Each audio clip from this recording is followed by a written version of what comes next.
सोचे बेटी प्यारी होगी वो दुनिया, कोई कहेगा लाडो उसको, कोई पुकारेगा मुनिया। जन्म से पहले मौत क्यों दे दी, खता क्या मेरी कह दो ना। जैसे फूल बिन सूनी बगिया, बिन बिटिया आंगन सूना, बिन बिटिया आंगन सूना, बिन बिटिया आंगन सूना। अरे नहीं नहीं माँ, आप यहीं पर आराम कीजिए, मैं और पापा कोर्ट जाकर यहीं पर वापस आ जाएंगे। नहीं नहीं, मैं ठीक हूँ, मैं भी जाऊंगी कोर्ट। आप लोगों ने कहा था ना, अच्छे खानदान के हैं, संस्कारी लोग हैं।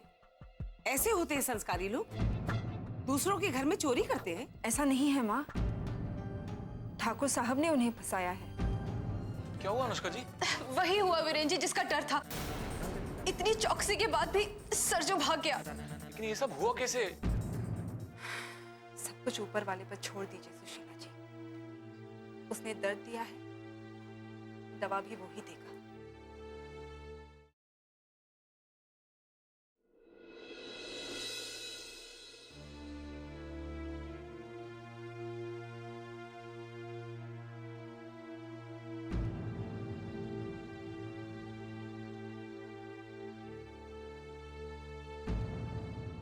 अरे अपराजिता, तू इतनी जल्दी आ गई? क्या बात है बेटा, तेरी तबीयत तो ठीक है ना? हाँ ठीक है माँ। फिर तो आज इतनी जल्दी कैसे आ गई? वो मुझे आपकी चिंता हो रही थी और हॉस्पिटल में ज्यादा मरीज भी नहीं थे, तो सोचा घर आ जाऊं। तू भी ना, चलो अच्छा है कि तू जल्दी आ गई, क्योंकि वैसे भी मैं ना चाय बनाने वाली थी, अब बैठकर साथ में पियेंगे।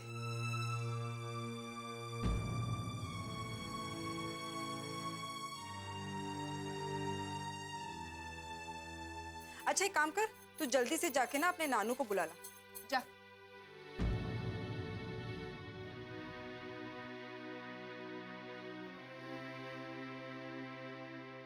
अपराजिता बेटा, तू ये तस्वीर को ऐसे क्या देख रही है? हाँ, अगर अनु दीदी आपको वापस मिल जाए तो क्या करोगी आप? ये कैसा सवाल है तेरा? नहीं, बस यूं ही। उस दिन मैंने आपको निशा की प्रॉब्लम बताई थी, तो आपने कहा था कि उसे अपनी पालने वाली माँ के पास रहना चाहिए। तब से मेरे दिमाग में ये बात चल रही है कि अगर अनु दीदी आपको मिल जाती है और उनकी भी एक ऐसी ही माँ हो, तो आप क्या करोगी माँ?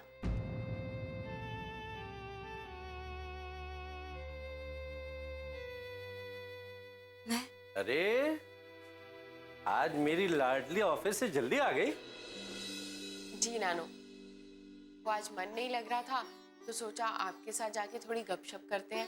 अच्छा किया, बहुत अच्छा किया। बेटे आज मौसम भी बहुत सुहाना है, मैं राधे से कहता हूँ वो चाय और पकौड़े बनाएगा, हम बरामदे में बैठ के पकौड़े खाएंगे और गप्पे मारेंगे। बहुत अच्छा आइडिया नानू। क्यों लक्ष्मी बेटे? लक्ष्मी? हाँ जी बाबूजी। अच्छा, अरे इसने तो हमारी बात ही नहीं सुनी। हमने इतना अच्छा प्रोग्राम बनाया और तुम कहीं खोई हुई हो। हाँ नहीं नहीं, क्या? I'm sorry बाबूजी, क्या कहा आपने? भाई मौसम का मिजाज देखते हुए हमने चाय पकौड़े और गपशप का प्रोग्राम बनाया, क्या ख्याल है आपका?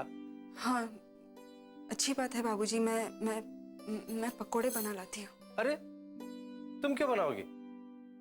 राधे को बोलो वो बनाएगा और हम सब लोग मिलकर बरामदे में मस्ती करेंगे। वो क्या कहते हैं अंग्रेजी में? चिल आउट नानू। हाँ चिल आउट करेंगे। चलो सब लोग चलो तैयार हो जाओ, तब तक मैं राधे को बोल के आता हूँ, ठीक है? उस दिन मैंने आपको निशा की प्रॉब्लम बताई थी, तो आपने कहा था कि उसे अपनी पालने वाली माँ के पास रहना चाहिए। अगर अनु दीदी आपको मिल जाती है और उनकी भी एक ऐसी ही माँ हो तो आप क्या करोगी माँ?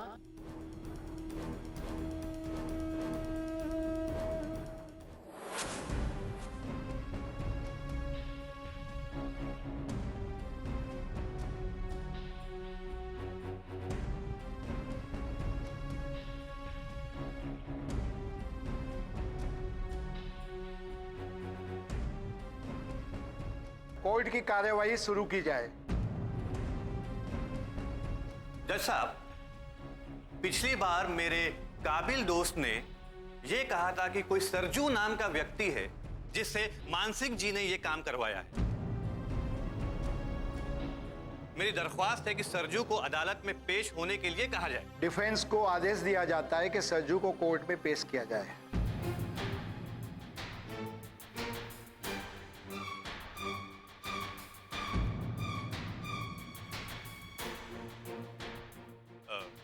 क्या हुआ मिस्टर वीरेंद्र सक्सेना?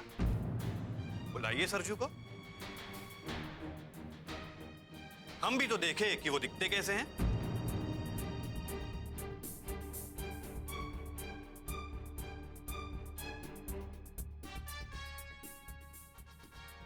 मिलॉर्ड, आज हम सरजू को पेश नहीं कर पाएंगे। ये दूसरी बात हुआ है, आप अदालत का समय बर्बाद नहीं कर सकते। मिलॉर्ड, मेरी ऐसी कोई मंशा नहीं थी, मैं सिर्फ सच को सामने लाना चाहता था। मिलॉर्ड, ये रहा सरजू का लिखित बयान।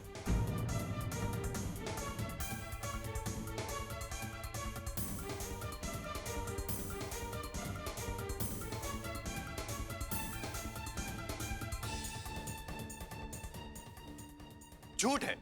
अगर सरजू ने लिखा है तो वो कहां है? लगता है मेरे काबिल दोस्त को कहानियां लिखने का बहुत शौक है। सरजू आज अदालत में क्यों नहीं आया? इसके लिए भी कोई ना कोई कहानियां लिखी होगी आपने। मिस्टर सक्सेना, अदालत को सुनाना चाहेंगे वो कहानी क्या है? ये कोई कहानी नहीं है वकील साहब, ये सच है। ऐसा सच जिस पे यकीन करना आसान नहीं है। और ये सच मैं नहीं, मिस अनुष्का शर्मा आपको बताएंगी। बिन बिटिया आंगन सोना।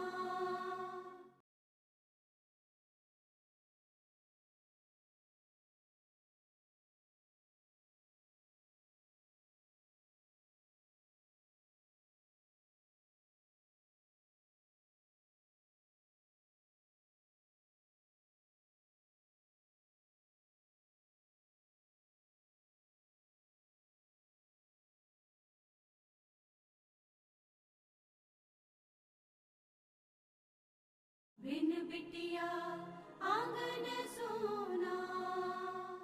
ऐसा सच जिस पे यकीन करना आसान नहीं है।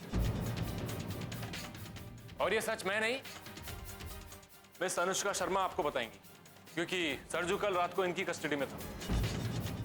मिस अनुष्का, आप कटघरे में आ जाइए।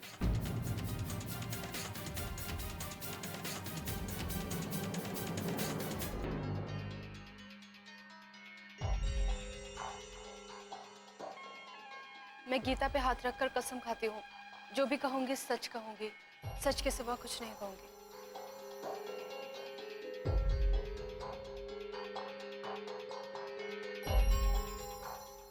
मिस अनुष्का शर्मा, क्या आपने सरजू को सच में पकड़ा था कि नहीं? जी, पकड़ा था। कहां से पकड़ा था? सुखेर गांव से। तो फिर आज वो कोर्ट में पेश क्यों नहीं हो पाया? दरअसल मिलॉर्ड, मैं ठाकुर मानसिंह को अच्छी तरह से जानती हूँ। वो अपने रास्ते में आने वाले किसी भी इंसान की जान लेने से भी नहीं हिचकते।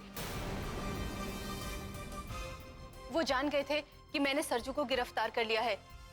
मैं कोई रिस्क नहीं लेना चाहती थी, इसीलिए मैंने रात थाने में ही गुजारने की सोची। लेकिन फिर अचानक मेरे घर से फोन आ गया। मुझे पता चला कि मेरी माँ की तबीयत बहुत ज्यादा खराब है। मुझे घर जाना पड़ा। जब मैं घर गई तो मैंने देखा कि माँ की हालत सच में बहुत खराब थी।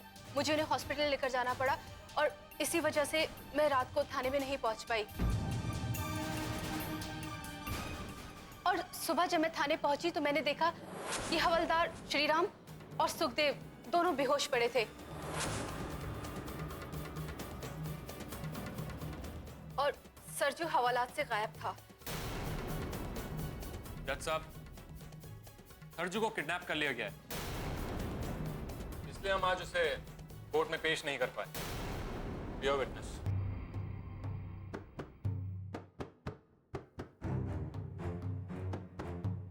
अनुष्का जी, विशाल शर्मा जी आपके पिता हैं जी। और आप इन्हें बचाने के लिए किसी भी हद तक जा सकती हैं। जी।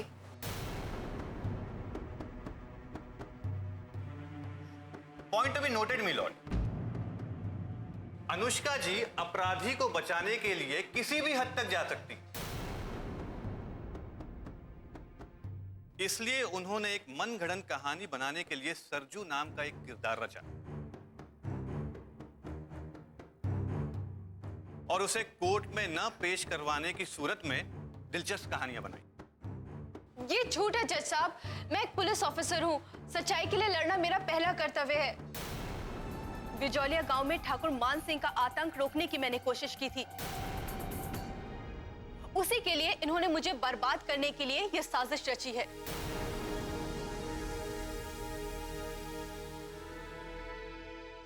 जज साहब, अनुष्का जी का यह कहना है कि मेरे मुवक्किल ने इनके खिलाफ साजिश की,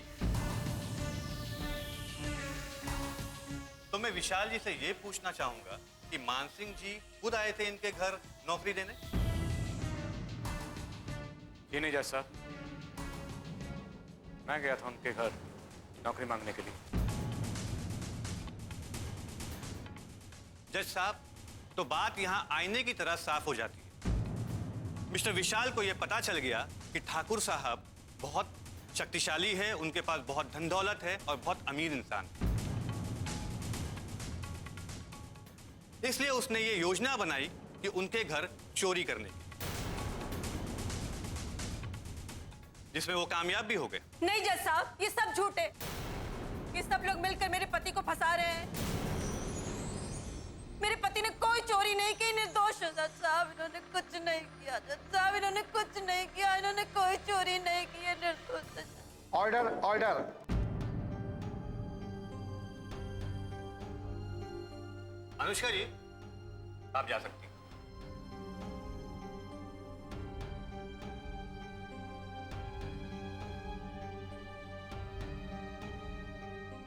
जज साहब, आपने देख लिया, ये कहानी पूरी फिल्मी है। मैं खूब समझता हूँ वकील साहब, इसलिए जब सरजू का बयान लिया जा रहा था तब मैंने उसे रिकॉर्ड कर लिया था। मिलॉर्ड, और ये सरजू का रिकॉर्डेड बयान।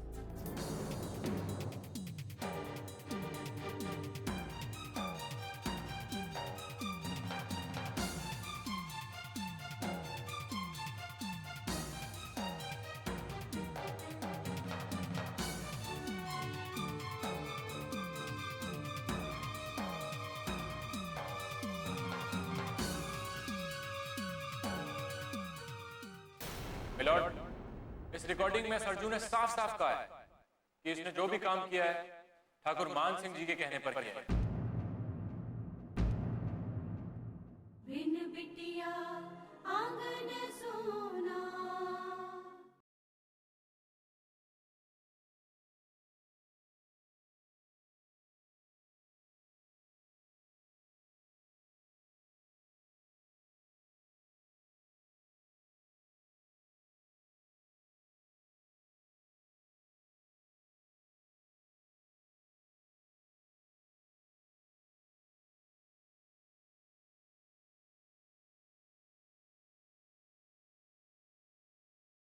बिन बिटिया आंगन सोना। अब इससे बड़ा सबूत आपको क्या चाहिए? मेरे काबिल दोस्त ये क्यों नहीं समझ रहे हैं कि ये थिएटर या स्टेज नहीं है, कोर्ट है, कोर्ट। जो आदमी है ही नहीं उसकी आवाज तो कोई भी निकाल सकता है मिलॉर्ड। उस पर भरोसा नहीं किया जा सकता है। लेकिन मिलॉर्ड ये सच है, आप चाहे तो इसकी जांच करवा सकते हैं। हाँ हाँ, लेकिन इसके लिए उस आदमी का होना भी जरूरी है जिसकी ये आवाज है। इसका मतलब आप ये भी नहीं मानेंगे कि ये लिखित बयान उसका है? बिल्कुल नहीं मानेंगे। जिस आदमी को हमने नहीं देखा, उसकी आवाज नहीं सुनी, वो है कि नहीं हम कैसे मान लें? और ये कैसे मान ले कि ये उसी का दिया हुआ बयान है? जज साहब, ये एक आदमी की जिंदगी का सवाल है। अगर उसे किसी झूठे इल्जाम में सजा होती है तो बेमौत मारा जाएगा, और सिर्फ वही नहीं, उसका पूरा परिवार खत्म हो जाएगा। इसलिए मेरी आपसे रिक्वेस्ट है कि आप 2 दिन की मोहलत और दीजिए, और इस बार सरजू को अदालत में हम जरूर पेश करेंगे। ये तो सरासर अदालत का वक्त बर्बाद करने वाली बात है जज साहब। मैं मानता हूं जज साहब कि मैंने अदालत का काफी वक्त ले लिया है, लेकिन मैं सिर्फ सच को सामने लाना चाहता था। इसके पीछे मेरा कोई और मकसद नहीं था। जज साहब, मेरी आपसे दरख्वास्त है कि एक और मौका दे दीजिए। हम मिस्टर विशाल को बेगुनाह साबित कर देंगे। प्लीज जज साहब।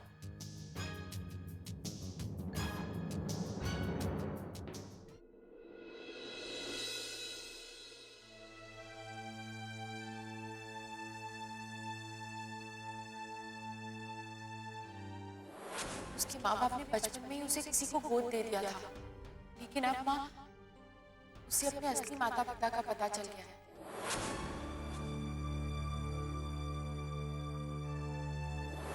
उसकी एक नहीं 2 माएं, और वो दोनों ही माओं को खोना नहीं चाहती। उसे समझ नहीं आ रहा वो क्या करे।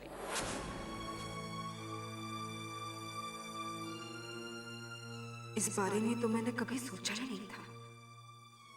हमेशा अनु से मिलने के बारे में सोचती रही। मेरी ममता उसके लिए तड़पती रही। अभी भी जब उसका नाम आता है तो मन उसे देखने के लिए, उससे मिलने के लिए बेताब हो जाता है।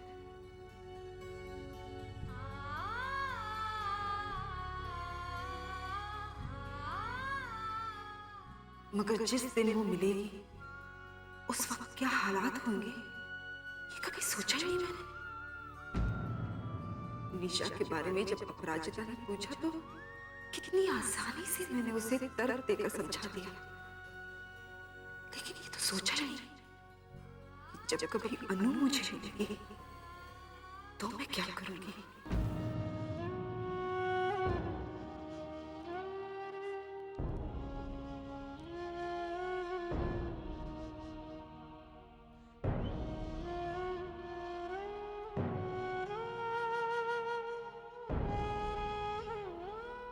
क्या उसे किसी के हवाले कर पाऊंगी? अपने ही हाथों से उसे किसी और को सौंप पाऊंगी? हे भगवान, ये किस दुविधा में डाल दिया तुमने मुझे। जिसके मिलने की आस लिए मैंने बरसों गुजार दिए, पल पल मन जिससे मिलने के लिए इतना तड़पा, आज उसी को लेकर मन में शंका आ गई, मन विचलित हो गया।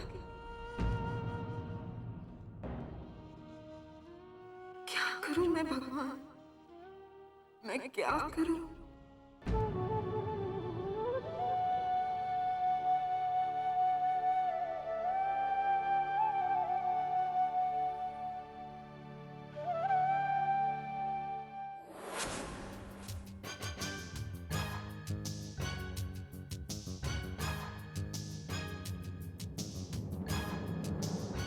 सरजू नाम के इंसान का होने या ना होने की गुत्थी सुलझाने के लिए अदालत आपको 2 दिन का समय देती है।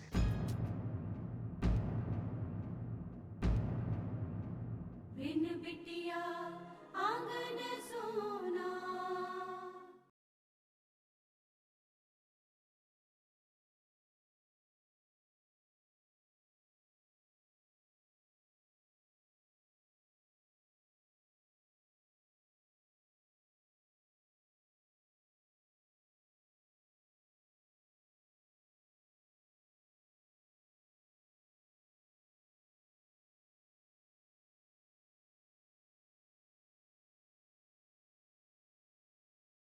बिन बिटिया आंगन सोना।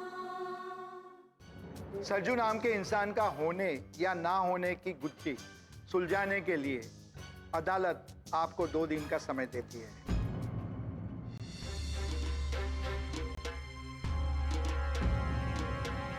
इन 2 दिनों में अगर आपने विशाल को निर्दोष साबित नहीं किया तो कोर्ट अपना फैसला सुनाने के लिए स्वतंत्र होगी। The court is adjourned for tomorrow.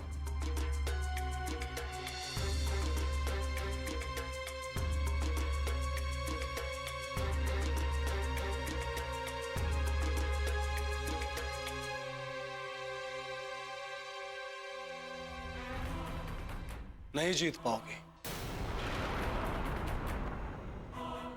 कितना भी जोर लगा लो तुम जीत नहीं पाओगे। और वकील साहब, क्या समझा था आपने? बरखुरदार तुम्हारे जैसे लोग हमारे सामने खड़े भी नहीं हो पाते। किस मुंह से आप ये बात बोल रहे हैं ठाकुर साहब? लगता है आप अपना इतिहास भूल गए हैं। इसी कोर्ट में आप एक औरत से हार चुके हैं। और जानते हैं वीरेन जी, वो औरत कौन थी? वो कोई और नहीं, इनकी अपनी बहू लक्ष्मी थी। बकवास मत करो लड़की। सच सहन नहीं हुआ ठाकुर साहब, और वो भी ऐसा सच जिसमें आपकी हार छुपी हो। क्या हुआ? ओह अच्छा, आप ये सोच रहे हैं कि मुझे ये सारी बातें कैसे पता चली? आपकी जानकारी के लिए मैं बता दूं ठाकुर साहब, ये बात गांव का बच्चा बच्चा जानता है कि जिस ठाकुर मानसिंह को अपनी ताकत का घमंड था, उसे उसी की बहू ने चूर चूर कर दिया था। वो इतिहास की बात थी जो दोहराई नहीं जाएगी। इतिहास अपने आप को दोहराता है ठाकुर साहब, इसीलिए एक बार फिर आप अपनी हार के लिए तैयार हो जाइए, और वो भी एक लड़की के हाथ।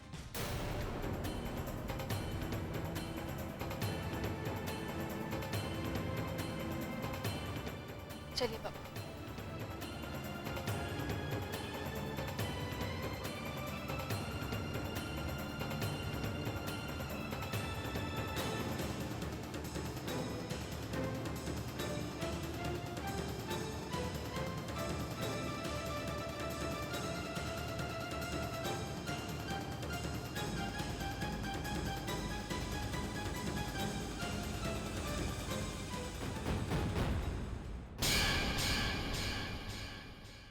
लेकिन मेरा मन कहता है कि मेरी अनु मुझे जरूर मिलेगी, क्योंकि भगवान मेरे साथ इतना बड़ा अन्याय नहीं कर सकता बाबूजी। मैं नहीं चाहती कि उन्हें इस बारे में कुछ भी पता चले। अजीब बात है, इस घर में इंसान अपनी मर्जी का कुछ नहीं कर सकता। इसीलिए तो इतना अपमान होने के बाद भी अपने हरकतों से बाज नहीं आ रहे। अरे कोई स्वाभिमानी इंसान होगा ना, तो वो एक बार में ही समझ जाएगा कि उसकी इज्जत क्या है।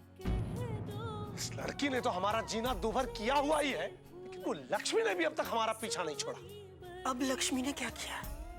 अरे वो अब तक जिंदा है, यही क्या कम नालायकी है।